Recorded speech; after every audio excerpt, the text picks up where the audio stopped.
میں جو be be برتن دھوتی ہے وہ ہمارے ساتھ بیٹھ کے روٹی نہیں کھا سکتی، اس کو یہ اجازت نہیں ہوتی۔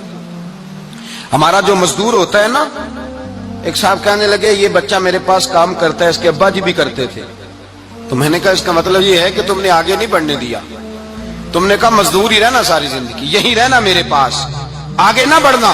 میرے مصطفیٰ کریم سید عالم صلی اللہ علیہ وسلم کے پاس جو لوگ کام کرتے تھے، محنت کرتے تھے، مشقت کرتے تھے، ہمارا ملازم ڈرتا ہے، کامتا ہے، وہ بات کرتا ہے تو صاحب جی کہتے کہتے زبان تھکتی ہے، 100 دفعہ موڈ کو دیکھتا ہے، گالیاں کھاتا ہے بیچارہ، اس کی عزت نفس کو اچھالا جاتا ہے، اس کو رسوا کیا جاتا ہے، اور وہ بیچارہ رات کو رضائی میں منہ دے کے روتا ہے کہ یار میرے نصیب صرف اس لیے کمزور ہیں کہ میں غریب کے گھر میں پیدا ہوا ہوں۔ ہم احساس نہیں کرتے، اور مزدور کو کبھی موقع مل جائے جان چھوٹنے کا تو بھاگ جاتا ہے۔ ہمارا کردار اور اخلاق ایسا نہیں ہوتا۔ حضرت زید بن حارثہ رسول اللہ کے غلام تھے، نبی پاک کے گھر میں جھاڑو دیتے تھے، برتن مانجتے تھے، یہ بچپن میں اپنے قبیلے سے گم ہو گئے تھے، کسی نے اغوا کر کے لا کر کے بیچ دیا تھا، گم ہو گئے تھے، حضور کی بارگاہ عالی مرتبت میں لائے گئے۔ حضرت زید بن حارثہ سارا دن کام کاج کرتے، کوئی آدمی آیا ان کے علاقے کا مکہ مکرمہ، ان کو پہچان کر واپس گیا ان کے قبیلے میں اور جا کے بتلایا کہ تمہارا بیٹا تو محمد ابن عبداللہ صلی اللہ علیہ وسلم کے پاس، اس وقت حضور نے بھی اللہ نے نبوت نہیں فرمایا تھا، ان کے والد حارثہ چچا لینے آئے، اور نبی پاک کے پاس آئے تو 2 تھیلیاں شرفیوں کی بھر کے لائے، کہنے لگے حضور یہ پیسے لے لیں، 2 تھیلیوں میں پیسے ڈالیں، دینار ہے درہم ہے، حضور لے لیں، ہمارا بیٹا دے دیں۔ نبی پاک صلی اللہ علیہ وسلم نے فرمایا تمہیں غلطی لگ گئی ہے، پیسے پیچھے ہٹاؤ، میں زید کو بلاتا ہوں، میں زید کو، ادھر دیکھیے گا، میں زید کو، میں اسے بلاتا ہوں، اگر وہ جانا چاہے تمہارے ساتھ تو مجھے اعتراض نہیں، لے جانا۔ چچا اور باپ کہنے لگے آپ عجیب بات کرتے ہیں، وہ غلامی چھوڑ کے نہیں جائے گا، آپ عجیب بات کرتے ہیں، وہ مزدوری چھوڑ کے بادشاہی اختیار نہیں کرے گا، ہم کھاتے پیتے لوگ ہیں، اس کی ماں ترس گئی ہے اس کو ملنے کو، بہنیں روتی ہیں، وہ جائے گا نہیں۔ میرے حبیب نے فرمایا تم نے ابھی یہ ذائقہ چکھا نہیں، تمہیں اس کا پتہ نہیں، تو میں بلاتا ہوں، اگر جانا چاہے تو پیسوں کی ضرورت نہیں، لے جانا۔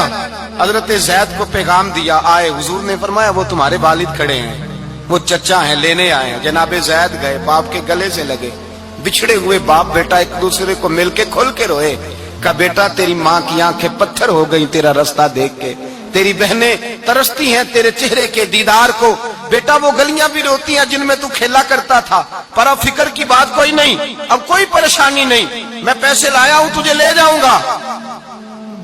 نبی پاک صلی اللہ علیہ وسلم نے دیکھا نا جب باپ بیٹے کی گفتگو ہو گئی، آنسو بہ گئے، بوجھ ہلکے ہو گئے، تو میرے قریب نے فرمایا زید اگر تم چچا کے ساتھ والد کے ساتھ جانا چاہو تو میری طرف سے اجازت ہے، تم جا سکتے ہو۔ یہ لفظ کہے تو جناب زید دوڑ کے حضور کے قدموں میں آ کے بیٹھ گئے، حضور کے قدموں میں بیٹھ گئے، اور گویا فاضل بریلوی علیہ رحمہ نقشہ بیان کرتے ہیں، کہنے لگے تیرے قدموں میں رہوں غیر کی ٹھوکر پہ نہ ڈال، میں جھڑکیاں کھاؤں کہاں چھوڑ کے صدقہ تیرا، اور تیرے قدموں میں جو ہے غیر کا منہ کیا دیکھے، کون نظروں پہ چڑھے دیکھ کے تلوا تیرا۔ کہنے لگے حضور میں نے نہیں جانا، میں یہیں رہوں گا۔ چچا اور باپ نے دیکھا تو کہنے لگے بیٹا تو غلامی چھوڑ کے نہیں جائے گا، تو ملازمت چھوڑ کے بادشاہی میں نہیں جائے گا۔ تو آپ کے والد کو آپ فرمانے لگے ابا جی ذرا 2 گھڑیاں یہاں رہ کے تو دیکھیں، یہاں 2 گھڑیاں رہ کے تو دیکھیں۔ فرمایا یہاں ملازموں کا وہ اعزاز ہے جو شہزادوں کا ہوا کرتا ہے، یہاں خادموں کی وہ عزت ہے، اور پتہ پھر ان کو مقام کیا ملا، یہ واحد شعبیاں جن کا نام اللہ نے قرآن پاک میں بیان فرمایا ہے، نام اللہ نے قرآن مجید میں بیان فرمایا۔ حضور کا اپنے غلاموں کے ساتھ جو تعلق تھا، اپنے ملازموں کے ساتھ جو رشتہ تھا، بڑا آدمی آتا ہے نا، بڑا آدمی تو لوگوں کی سانس سوکھ جاتے ہیں، اٹھ کے ملتے ہیں، بڑا کچھ کرتے ہیں، مزدور آتا ہے تو لوگ اوے کہہ کے پکارتے ہیں، ان کو خبر ہی نہیں کہ اس شخص کا اعزاز کتنا ہے۔ حضرت انس بن مالک رضی اللہ تعالیٰ عنہ فرماتے ہیں میں چھوٹا سا تھا، میری اماں مجھے حضور کے گھر چھوڑ گئی، میں نے 10 سال نوکری کی نبی پاک کی۔ کتنے سال بولیے؟ 12ویں دن لوگ کہتے ہیں بس بھائی ختم ہو گیا، اب فرینکنس ہو گئی ہے، اب جو مرضی تیرے ساتھ کریں گے۔ 10 سال نوکری کی میں نے، لیکن جناب انس فرماتے ہیں نبی پاک نے کبھی مجھے اف تک بھی نہیں کہا تھا، اف تک بھی نہیں کہا تھا، اف تک بھی۔ حضور نے بھیجا جاؤ فلاں آدمی کو بلا کر کے لاؤ۔ حضرت انس بن مالک رضی اللہ تعالیٰ عنہ فرماتے میں بلانے گیا، بچہ تھا چھوٹا سا، رستے میں بچے کھیل رہے تھے تو میں ان کے ساتھ کھیلنے لگا، محو ہو گیا، مجھے پتہ ہی نہ چلا وقت کا۔ حضور نے جب مجھے بھیجا تو فرمایا جلدی جانا اور جلدی آنا۔ اب مجھے خبر ہی نہیں، بڑی دیر ہو گئی۔ حضور وہاں انتظار کر کر کے خود تشریف لائے۔ کہتے جب نبی پاک آئے تو میں بچوں کے ساتھ کھیل رہا تھا۔ حضور نے جب مجھے کھیلتے ہوئے دیکھا، میری اچانک نظر پڑی تو میرے ہوش اڑ گئے۔ حضور نے تو کہا تھا جلدی آنا، اور میں یہاں کھیلنے لگا، یہاں اتنا الجھا کہ مجھے خیال نہیں رہا کس کام آیا ہوں۔ حضرت انس فرماتے ہیں میں ڈرنے لگا، جیسے جیسے حضور قریب آتے میری ٹانگیں کانپتی۔ فرماتے ہیں جب نبی پاک قریب آئے تو قربان جاؤں معصوم آمنہ کے، فرماتے ہیں حضور نے میری گردن پہ تھپکی دی اور حضور نے ہنس کے فرمایا او بھائی لگتا ہے تو کھیل میں گم ہوا ہے تو تجھے یاد ہی نہیں رہا میں نے کس کام بھیجا تھا، تجھے یاد ہی نہیں رہا۔ کہ یا رسول اللہ صلی اللہ علیہ وسلم میں بھول گیا تھا، میں ابھی جاتا ہوں۔